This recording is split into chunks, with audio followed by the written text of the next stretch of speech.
Welcome to our POCC classes my dear all students आपको समस्त को आम पीओसीसी क्लासेस यूट्यूब चैनल को स्वागत मोर प्रिय छात्र छात्री मैंने तो पे आज आम आलोचना करने जाऊे परशुराम भेट कविता विषय जहाँकि तुम प्रथम कविता अटे और यही परशुराम भेट कवितार कवि होती बलराम दास जेहेतु बलराम दास द्वारा रचित परशुराम भेट कविता विषय में आलोचना करने को जाऊे तेणु बलराम दास को सर्वप्रथम आमको जानवा पड़ो। तो बलराम दास पंचसखांग मध्य वयोज्येष्ठ कवि उत्कलीय वैष्णव धर्मर जड़े प्रधान प्रवक्ता भाव से अग्रगण्य। पिता नाम सोमनाथ महापात्र और माता नाम महामाया देवी। तांको पिता गजपति प्रतापरुद्र देवंकर जड़े मंत्री थिले। तेणु बलराम दास बाल्यकाल उपयुक्त शिक्षा अर्जन करिथिवार अनुमान करा जाए। वेद वेदांत गीता भागवत विभिन्न पुराण शास्त्र अध्ययन करी से पांडित्य अर्जन करिथिबा जणा जाए। बलराम दास पुणी पुरी बांकी महाड़ निकटरे बास करुथिले और गंधर्व मठ तांकर साधनार पीठ थिला बोली कहुए। बाल्यकालरू से पुरी क्षेत्र सह संपृक्त होई सेठारे पंडित मानक संस्पर्श आसी सेमानंक द्वारा विशेष भाव प्रभावित होते। से थिले पंचसखा भक्ति आंदोलन जड़े जगसिद्ध साधक श्री जगन्नाथ को केन्द्र करी तांकर आध्यात्मिक साधना गढ़ी उठिथिला। तांको द्वारा रचित विभिन्न प्रकार कृति गुड़िक होउची जगमोहन रामायण है। जगमोहन रामायण तापर पिलामाने ब्रह्मपुराण लक्ष्मी पुराण आउ मृगुणी स्तुति ब्रह्मगीता दीप्तिसार गीता अमरकोश गीता ब्रह्मांड भूगोल बट अवकाश भाव समुद्र गुप्त गीता बेढ़ा परिक्रमा यही सब हूँ गोटे अमर कृति। केते गुड़िए अमर कृति जो कृति गुड़ाक से ओडिशारे बेस परिचय सृष्टि करिपारिचंती बा बेस चहल पकई पारिचंती।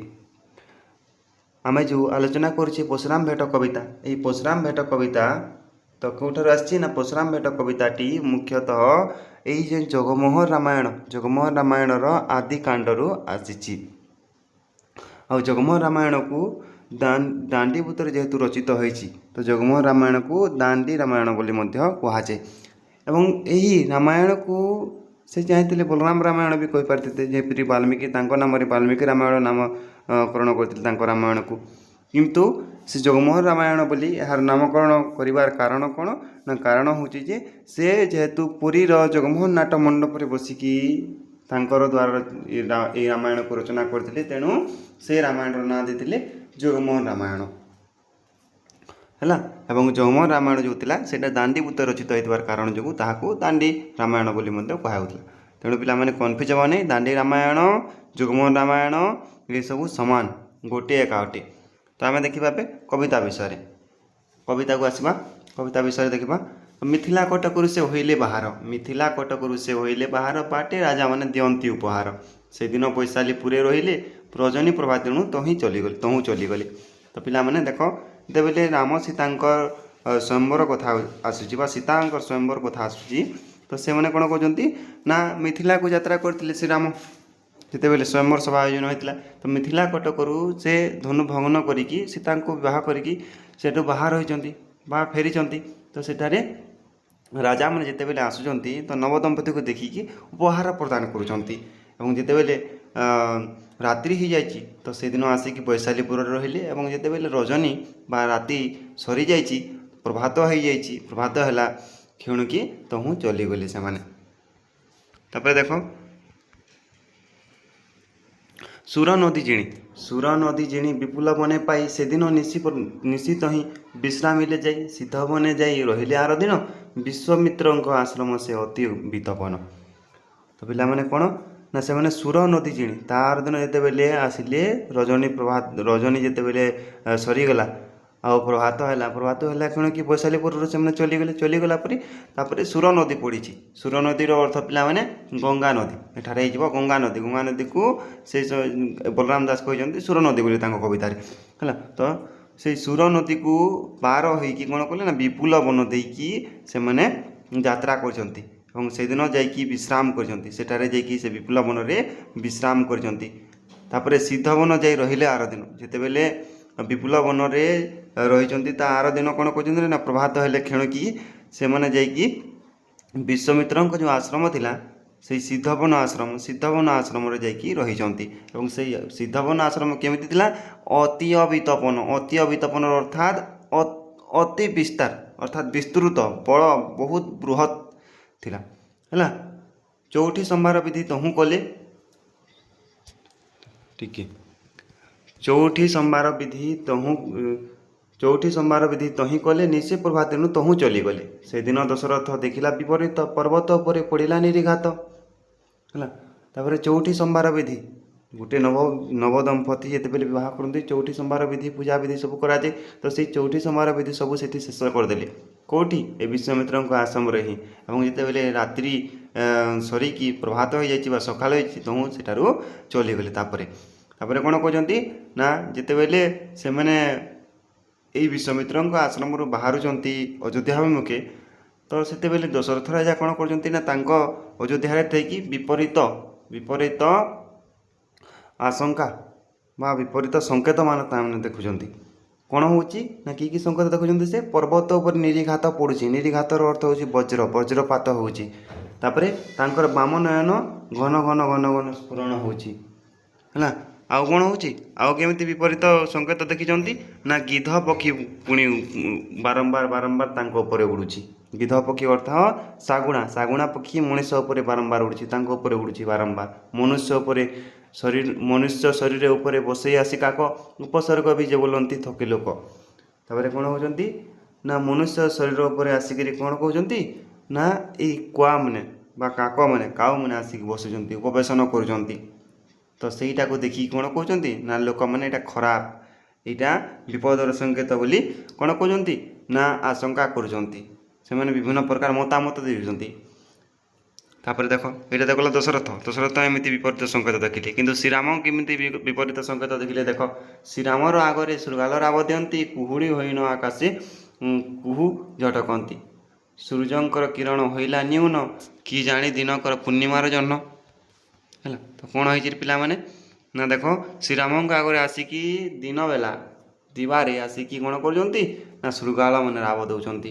ଏବଂ କୁହୁଡ଼ି ଦିନରେ କ'ଣ ଦେଖାଯାଉଛି ନା କୁହୁଡ଼ି ଆକାଶରେ କୁହୁଡ଼ି ହେଇକି ଝଟକୁଛନ୍ତି। ରାସ୍ତା କିଛି ଦେଖାଯାଉନି, ସବୁ ଅନ୍ଧକାର ଦେଖାଯାଉଛି, ସବୁ ଧୂଆଁ ଦେଖାଯାଉଛି ହେଲା। ତ କୁହୁଡ଼ିଆ ଦେଖାଯାଉଛି କ'ଣ? ଆକାଶ ଦିନବେଲା ଆକାଶ କୁହୁଡ଼ିଆ ଦେଖାଯାଉଛି।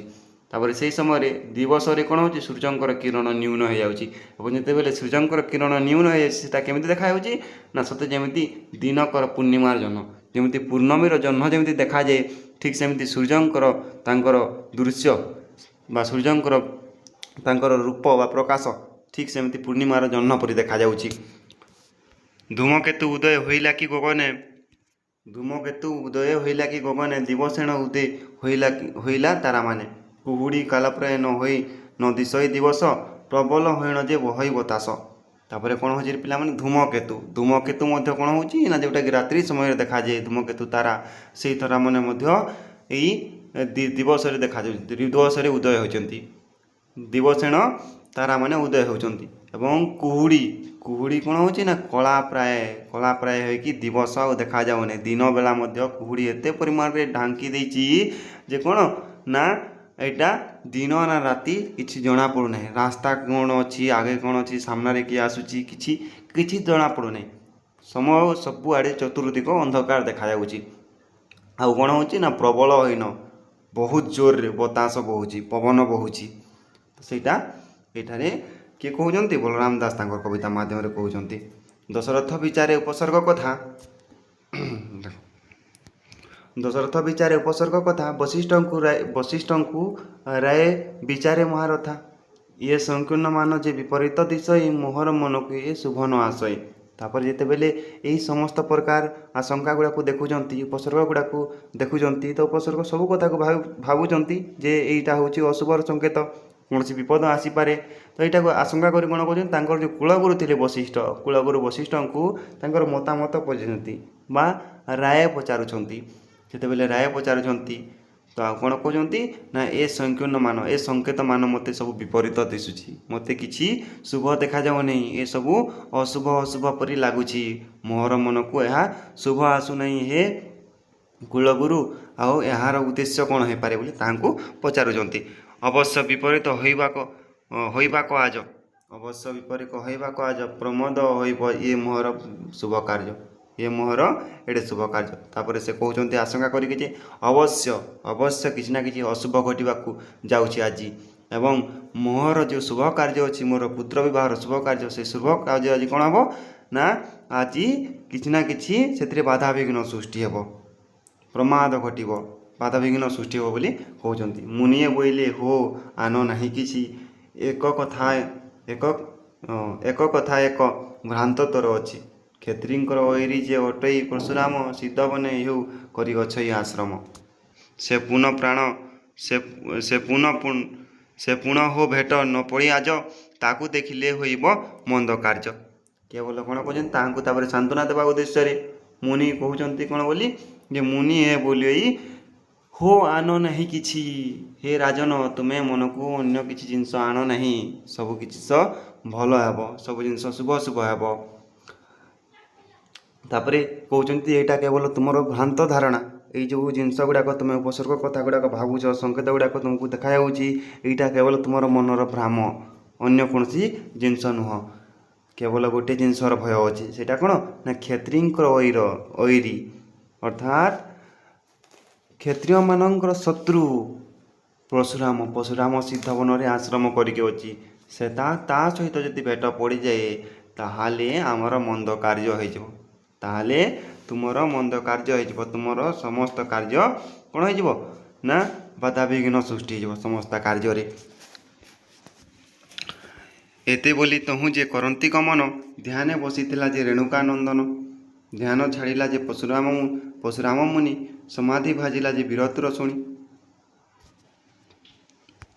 ତାପରେ ପିଲାମାନେ କ'ଣ ହେଇଛି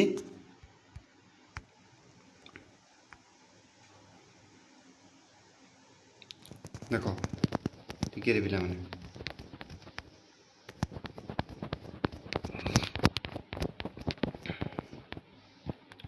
ଦେଖ ଆମେ ଆସିଥିଲେ କ୍ଷତ୍ରିଙ୍କର ହେଲା, ସରି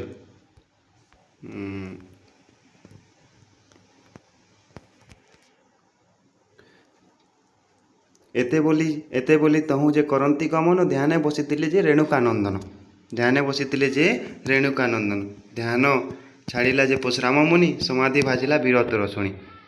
ତ କ'ଣ ହେଇଛି ପିଲାମାନେ, ଯେତେବେଳେ ଏତେ କହିକି ସେମାନେ ଗମନ କରୁଛନ୍ତି, ତ ଗମନ କରିବା ସମୟରେ ଧ୍ୟାନରେ ବସିଛନ୍ତି, ସେଟା ରେଣୁକା ନନ୍ଦନ ଅର୍ଥାତ୍ ରେଣୁକାଙ୍କର ତାଙ୍କର ପୁତ୍ର ଅର୍ଥାତ୍ ପରଶୁରାମ ଧ୍ୟାନମଗ୍ନ ଅଛନ୍ତି ବା ଯୋଗନିଦ୍ରାରେ ନିଦ୍ରିତ ଅଛନ୍ତି।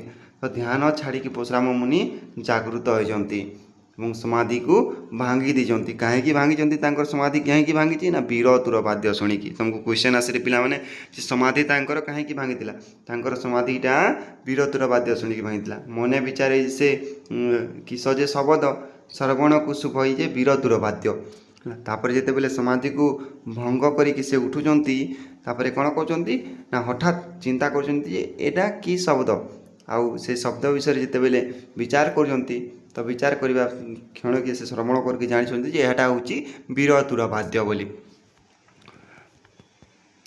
ତାପରେ ଦେଖ ଯେତେବେଳେ ବୀରତ୍ୱର ବାଦ୍ୟ କଥା ଶୁଣିଲେ, ସେ ଆବରେ କି ବୀର ଅଛନ୍ତି ଦେହ ଘେନି, ବୀରନ୍ତ ମାରି ଶୂନ୍ୟ କଲେଇ ମେଦିନୀ।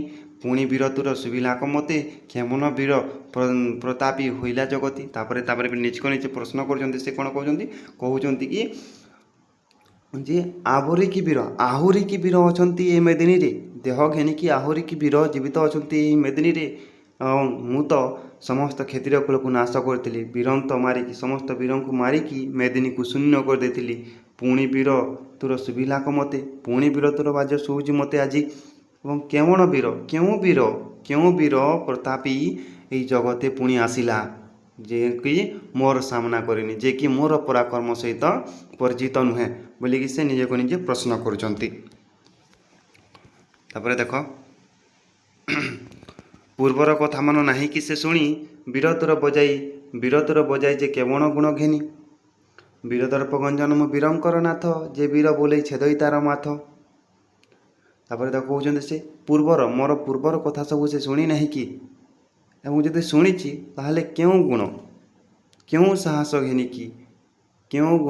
ସାହସ ଘେନିକି ସେ ଆଜି ବୀରତ୍ୱର ବାଦ୍ୟ ବଜାଉଛି ବୋଲି ସେ ପ୍ରଶ୍ନ କରୁଛନ୍ତି। ଏବଂ ବୀର ଦର୍ପ ଗଞ୍ଜନ ସେ ନିଜେ ତାପରେ କହୁଛନ୍ତି ନିଜକୁ ନିଜେ ଯେ ବୀର ଦର୍ପ ଗଞ୍ଜନ ମୁଁ ବୀରଙ୍କର ନାଥ ଅର୍ଥାତ୍ ମୁଁ ହେଉଛି ବୀର ଦର୍ପ ଗଞ୍ଜନ ସମସ୍ତ ବୀରଙ୍କର ଯେଉଁ ଗର୍ବ ଅଛି ଗର୍ବକୁ ଗଞ୍ଜନ କରୁଥିବା ଭାଙ୍ଗି ଦେଉଥିବା ମୁଁ ହେଉଛି ବୀର ଅର୍ଥାତ୍ ସମସ୍ତ ବୀରଙ୍କର ମୁଁ ହେଉଛି ନାଥ ସ୍ୱାମୀ ଏବଂ ଯେ ବୀର ବୋଲେ ମୋ ସାମନାରେ ଯେ ବୀର ବୋଲେ ତାହାର ମୁଁ ମାଥକୁ ଛେଦନ କରେ ଅର୍ଥାତ୍ ତାହାର ମଥାକୁ ମୁଁ କାଟିଦିଏ। ତ ସେଇଟା ସେ କହୁଛନ୍ତି ବୀର ବୋଲି ଯେ ମୁଁ ଯେ ନଥୋଇଲି ସୀମା ଏଥେ ବୋଲି କୋପ କଲେ ପରଶୁରାମ। ଯେ ବୀର ଯଦି ବୋଲେଇ ତାଙ୍କ ସାମ୍ନାରେ ସେ କ'ଣ କରୁଥିଲେ ନା ସେ କୋପ କରୁଥିଲେ ଅର୍ଥାତ୍ ତାଙ୍କର ମଥାକୁ ଛେଦନ କରିଦେଉଥିଲେ। ବୀର ବୋଲି ଯେ ନଥୋଇଲି ମୁଁ ସୀମା ଯେ ବି ବୀର ବୋଲୁଥିଲା ତ ବୀର ବୋଲୁଥିବା ଯୋଦ୍ଧାମାନଙ୍କୁ ସେ କୌଣସି ପ୍ରକାର ସୀମାରେ ରଖେଇ ଦେଲେ ନାହିଁ। ସେ କୌଣସି ନା କୌଣସି ପ୍ରକାର କାର୍ଯ୍ୟ କରିକି କଲେ ବୋଲେ କୌଶଳେ ତାହାଙ୍କୁ ହତ୍ୟା ଏକା କରିଦେଉଥିଲେ। ତ ତେଣୁ ସେ କହୁଛନ୍ତି ବୀର ବୋଲି ମୁଁ ଯେ ନଥୋଇଲି ସୀମା ଏଥେ ବୋଲି କୋପ କଲେ ଏତେ ବୋଲି କୋପ କଲାକ ପରଶୁରାମ। ତ ଏତେ କହିକି ସେ କ'ଣ କହୁଛନ୍ତି ନା ବହୁତ କ୍ରୋଧିତ ହୋଇଯାଉଛନ୍ତି।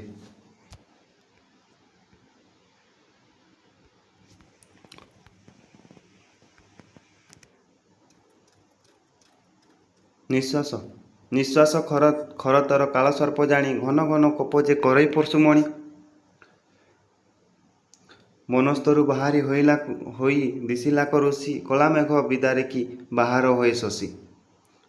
ତାପରେ ଯେତେବେଳେ ପିଲାମାନେ ସେ ପୁରାପୁରି କ୍ରୋଧାନ୍ୱିତ ହେଉଛନ୍ତି ସେ ସମୟରେ କ'ଣ ହେଉଛି ତାଙ୍କର ନିଶ୍ୱାସ କାଳ ସର୍ପ ପରି ଜଣାଯାଉଛି। ଯେମିତି ଗୋଟେ କାଳ ସର୍ପ ବା ଆମର ସର୍ପ ଯେମିତି ନିଶ୍ୱାସ ନେଲା ବେଳେ ଯେମିତି ଦେଖାଯାଇଥାଏ ଠିକ୍ ସେମିତି କ'ଣ ହେଉଛି ନା ତାଙ୍କର ଖର ନିଶ୍ୱାସ ଯେତେବେଳେ ଆସୁଛି ବା ତାଙ୍କ ନିଶ୍ୱାସ ଯେତେବେଳେ ଆସୁଛି ସେମିତି କାଳ ସର୍ପର ତା'ର ନିଶ୍ୱାସ ପରି ଲାଗୁଛି ଏବଂ ଘନ ଘନ କୋପ ସେ କରୁଛନ୍ତି ବହୁତ କ୍ରୋଧ କରୁଛନ୍ତି। ଏବଂ ବନସ୍ତରୁ ଯେତେବେଳେ ସେ ବାହାର ହେଉଛନ୍ତି ପରଶୁରାମ ଋଷି ସେହି ସମୟରେ କ'ଣ କରୁଛନ୍ତି ନା ଯେମିତି ଦେଖାଯାଉଛି କି କଳା ମେଘ କ'ଣ କରୁଛି ନା ଆମର ମେଘମାନଙ୍କୁ ବିଦାରେ କି ବାହାରକୁ ଆସୁଛି।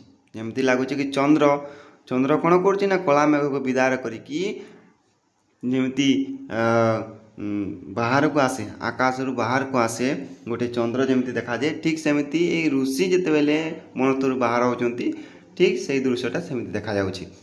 ଶିରରେ ନାଗବନ୍ଧ ପିଙ୍ଗଳା ବର୍ଣ୍ଣ ଜଟା ଶ୍ରବଣେ କୁଣ୍ଡଲ କୋଟିରେ କାଛଟା। ଶିରରେ ସେ କ'ଣ ପିନ୍ଧନ୍ତି ଶିରରେ ସେ ନାଗବନ୍ଧ ତାଙ୍କର ଯେଉଁ ଚିତା ଯେଉଁ ପିଲାମାନେ ଥାଏ ହେଲା ଶିରରେ କ'ଣ ଅଛି ନାଗବନ୍ଧର ଚିତା ଅଛି ଏବଂ ପିଙ୍ଗଳ ବର୍ଣ୍ଣର ଜଟା ସେ ଧାରଣ କରିଛନ୍ତି ଏବଂ ଶ୍ରବଣରେ ସେ କୁଣ୍ଡଲ ଧାରଣ କରିଛନ୍ତି ଏବଂ କୋଟିରେ କାଛଟା ପିନ୍ଧିଛନ୍ତି। ତାପରେ ଦେଖ କଣ୍ଠେନ ତୁଳସୀ ରୁଦ୍ରାକ୍ଷମାଳା ସାଜି ପୁଇଁ ଚାନ୍ଦିଆମାଳା ହୃଦୟରେ ବିରାଜି। କୃଷ୍ଣଜିଲ ଛାଲ କୋଟିରେ ଓଛାଡ଼ି ଅଣ୍ଟାଏଣ ତାହାର ଅଛଇ ଯେ ଭିଡ଼ି। ତାପରେ ଦେଖରେ ପିଲାମାନେ ତ କଣ୍ଠରେ କ'ଣ କରୁଛନ୍ତି ରୁଦ୍ରାକ୍ଷ ମାଳାକୁ ସାଜି ଦେଇଛନ୍ତି ଏବଂ ପୁଇଁ ଚାନ୍ଦିଆମାଳା ତାଙ୍କର ହୃଦୟରେ ବିରାଜ କରିଛନ୍ତି। ତାଙ୍କର ହୃଦୟରେ ବା ହୃଦମାଳାରେ ପୁଇଁ ଚାନ୍ଦର ମାଳା ବା ଫୁଲର ମାଳାକୁ ସେ ହୃଦୟରେ ଧାରଣ କରିଛନ୍ତି ଏବଂ କୃଷ୍ଣଜିନ ଛାଲକୁ କୋଟିରେ ଉଜାଡ଼ି ଦେଇଛନ୍ତି ଏବଂ କ'ଣ କରୁଛନ୍ତି ନା ଅଣ୍ଟାରେ ସେଟାକୁ ଭିଡ଼ି ଦେଇଛନ୍ତି। କଷା ବସ୍ତ୍ର ପରିହରଣ କୋଟିରେ କାଛଟି ପବିତ୍ର ଉତ୍ତରୀ କରିଣ କୁଶଗଣ୍ଠି। ତ କ'ଣ କରୁଛନ୍ତି କଷା ବସ୍ତ୍ରକୁ ସେ ପରିଧାନ କରିଛନ୍ତି ଏବଂ କୋଟିରେ କାଛଟା ବି ପରିଧାନ କରିଛନ୍ତି ଏବଂ ପବିତ୍ର ଉତ୍ତରୀକୁ ସେ କୁଶଗଣ୍ଠି କରି ବାନ୍ଧିଛନ୍ତି ତାଙ୍କର ଅଣ୍ଟାରେ। ଯାଗଯଜ୍ଞ ପାଉଁଶ ବିଲେପନ ଅତି ଦୀର୍ଘ ଦାଢ଼ି ଫର ନିଶ ଅଛଇ ହାଦେ ଉଡ଼ି। ପିଠିରେ ପକାଇ ଅଛଇ ବ୍ୟାଘ୍ର ଚାଲ କପାଲେ 3 ଖଣ୍ଡ କରିଅଛି ଭାଲ। ଯାଗଯଜ୍ଞ ଯେତେ ବି ଯଜ୍ଞର ପାଉଁଶ ଅଛି ସେ ପାଉଁଶକୁ ସେ କ'ଣ କରୁଛନ୍ତି ନା ନିଜର ଦେହରେ ବି ଲେପନ କରିଛନ୍ତି ଲେପି ଦେଇଛନ୍ତି ବା ତାହାକୁ ଲେପନ କରିକି ମାଖି ଦେଇଛନ୍ତି ଯେଉଁଟାକି ଏବଂ ଅତି ଦୀର୍ଘ ଦାଢ଼ିକୁ ସେ ଧରିଛନ୍ତି ତାଙ୍କର ଦାଢ଼ି ଲମ୍ବା ଦାଢ଼ି ଧରିଛନ୍ତି ଏବଂ ସେଇ ଦାଢ଼ି କ'ଣ ହେଉଛି ନା ଫର ହେଇକି ଉଡ଼ୁଛି ପବନରେ ଫର ହେଇକି ଉଡ଼ୁଛି ଏବଂ ପିଠିରେ କ'ଣ ପକାଇଛନ୍ତି ସେ ବ୍ୟାଘ୍ର ଚାଲ ପକାଇଛନ୍ତି ଏବଂ କପାଳରେ 3 ଖଣ୍ଡ ଗାର କାଟିଛନ୍ତି ବା 3 ଖଣ୍ଡ ଚିତାର ଗାର କାଟିଛନ୍ତି। ସୁରାହା ପ୍ରକ୍ଷେପଣେ ଯେ କୁଶମନ୍ତ୍ର ପୋଥି କାଖ ମୂଳରେ ଯେ ଅଧାରି ଗୋଟିଏ ଅଛି। କ'ଣ କରିଛନ୍ତି ବୋଲେ ଯେତେବେଳେ ଯଜ୍ଞ କରିଥାଏ ଗୋଟେ ବ୍ରାହ୍ମଣ ଦେଖିବ ସେହି ସମୟରେ ଗୋଟେ କାଠରେ ସେ ସୁହା ସୁହା କରିକି ବିଭିନ୍ନ ପ୍ରକାର ମନ୍ତ୍ର ପାଠ କରିଥିଲେ। ତ ସେଇ ଜିନିଷ କ'ଣ କୁହାଯାଏ? ସୁରାହା ପ୍ରକ୍ଷେପିଣୀ ବୋଲି କୁହାଯାଏ ହେଲା। ତ ସୁରାହା ପ୍ରକ୍ଷେପିଣୀ କୁଶ ମନ୍ତ୍ର ପୋଥି ଯେତେ ବି ଥିଲା ସେସବୁ କ'ଣ କରୁଛନ୍ତି, କାଠ ମୂଳରେ ଯେଉଁ ଅଧାରି ଅଛି ସେ ଅଧାରି ଗୋଟେ ମଧ୍ୟରେ ସବୁକୁ ରଖିକି କ'ଣ କରୁଛନ୍ତି ନା ସବୁକୁ ବହନ କରିକି ସେ ବାହାରୁଛନ୍ତି। ବେଦ କରାଣ୍ଡି ଉଦୁ ବାଲେକେ ବଛା, ଖଣନ୍ତି କମଣ୍ଡଳ ବ୍ରହ୍ମଚର୍ଯ୍ୟ ଦୀକ୍ଷା, ବାମ କରେ ଧନୁ ଡାହାଣେ କୋଠାର, କଣ୍ଠ ତଟେ ସହି ଅଛି ତୃଣ ଭାର। ତାପରେ ଦେଖ କ'ଣ ଅଛି, ବେଦ କରାଣ୍ଡି ଯେତେ ବି ଅଛି ସବୁକୁ କ'ଣ କରିଛନ୍ତି ନା ତାଙ୍କର ସେଇ ଅଧାରିରେ ସେ ଧରିକି ଚାଲିଛନ୍ତି ଏବଂ କମଣ୍ଡଲୁକୁ ହସ୍ତରେ ଧରିଛନ୍ତି ଏବଂ ବ୍ରହ୍ମଚର୍ଯ୍ୟ ଦୀକ୍ଷାକୁ ଗ୍ରହଣ କରିଛନ୍ତି। ଏବଂ ବାମ କରେ ସେ ଧନୁ ଏବଂ ଡାହାଣରେ କୋଠାରକୁ ଧାରଣ କରିଛନ୍ତି। ମନେ ରଖ, ଏ କ୍ୱେଶ୍ଚନ୍ ଆସେ ଯେ ସେ ଧନୁ କେଉଁ ହାତରେ ଧାରଣ କରିଥିଲେ ଏବଂ କୋଠାର କେଉଁ ହାତରେ ଧାରଣ କରିଥିଲେ, କିମ୍ବା କ୍ୱେଶ୍ଚନ୍ ଆସିବାରେ ତୁମକୁ ଡାହାଣ ହାତରେ ସେ କ'ଣ ଧରିଥିଲେ ଏବଂ ବାମ କରରେ ସେ କ'ଣ ଧରିଥିଲେ ହେଲା। ତ ବାମ କରେ ସେ ଧନୁ ଧରିଥିଲେ ଏବଂ ଡାହାଣ କରରେ କୋଠାର ଧରିଥିଲେ। କୋଠାରର ଅର୍ଥ ହେଉଛି ପିଲାମାନେ ଟାଙ୍ଗି। ତ କଣ୍ଠ ତଟେ ସହି ଅଛି ତୃଣଭାର, କଣ୍ଠ ତଟେ କ'ଣ ଅଛି ନା ତୃଣଭାର। ଆମର ଯେଉଁ ସରନାলীର ଯେଉଁ ଭାର ଯେଉଁ ସୂତା ଥାଏ ପିଲାମାନେ ସେଇଟା କ'ଣ ଅଛି, ସେଇଟା ତାଙ୍କର କଣ୍ଠ ଦେଶରୁ ଅଛି। ବୈଷ୍ଣବ ନାମେ କୋଦଣ୍ଡ ଗୁଣ ଦେଇ ପଇତା ଛନ୍ଦନ ଯେଉଁ ଅଛି ତା ଲାଇ। କ'ଣ କହିଛନ୍ତି ନା କୋଦଣ୍ଡରେ ଯେଉଁ ଧରିଛନ୍ତି ସେ ବା ଧନୁ ଧରିଛନ୍ତି, ସେ ଧନୁରେ କ'ଣ ବୈଷ୍ଣବ ନାମରେ ସେଇ ସୂତାଟାକୁ ଟାଣିଛନ୍ତି ବା ଗୁଣ ଚଢ଼େଇଛନ୍ତି ଏବଂ ପଇତା ଛନ୍ଦିଛନ୍ତି, ପଇତା ମଧ୍ୟ ସେ ଧାରଣ କରିଛନ୍ତି। ନୟନ ତେଜ କି ମିଥୁନର ବିଜିଲି, ଯେଣେ ସେ ଚାହଁ ତେଣେ ଅଗ୍ନି ଜଲି। ଯେତେବେଳେ ସେ କ୍ରୋଧିତ ଅଛନ୍ତି କ'ଣ ଅଛନ୍ତି, ତାଙ୍କର ନୟନର ତେଜ ମିଥୁନର ବିଜିଲି ପରି ଦେଖାଯାଉଛି ବା ଆମର ଅଦିନିଆ ମେଘର ବା ବଜ୍ରପାତର ସେ ବିଜୁଳି ଭଳିଆ ଦେଖାଯାଉଛି ହେଲା। ତ ସେଇଟାକୁ ସେ କହୁଛନ୍ତି ଯେ ମିଥୁନର ବିଜୁଳି ପରି ଦେଖାଯାଉଛି। ଏବଂ କ'ଣ ନିଶ୍ୱାସ ବହନ୍ତେ ହଲେଇ ନାସାର ବିମ୍ବାର, ଯେତେବେଳେ ସେ ନିଶ୍ୱାସ ନେଉଛନ୍ତି ତ କ'ଣ ହେଉଛି ନା ତାଙ୍କର ଏଇ ନିଶ୍ୱାସ ନେଲା ବେଳେ ତାଙ୍କର ନାସାର ବା ନାକର ଯେଉଁ ବିମ୍ବର ଅଛି ସେ ବିମ୍ବର କ'ଣ ହେଉଛି ପିଲାମାନେ ନା ହଲି ଯାଉଛି ଏବଂ ରୋମ ଟାଙ୍କିରେ ଉଠେ ଏବଂ ଓଷ୍ଠ ଥରହର ହେଉଛି। ତ ଏତିକି ଆମେ ଆଲୋଚନା କରିଥିବା, ନେକ୍ସଟ କ୍ଲାସ୍ରେ ପୁଣି ଆଲୋଚନା କରିବା ପିଲାମାନେ ହେଲା। ତ ତୁମେ କେଉଁଠାରେ ଦେଖୁଛ ତାହା ତୁମେ କମେଣ୍ଟ ମାଧ୍ୟମରେ ଜଣାଅ ଏବଂ ନେକ୍ସଟ ଭିଡ଼ିଓ ତୁମକୁ କ'ଣ ଦରକାର ତାହା ତୁମେ କମେଣ୍ଟ ମାଧ୍ୟମରେ ଜଣାଅ।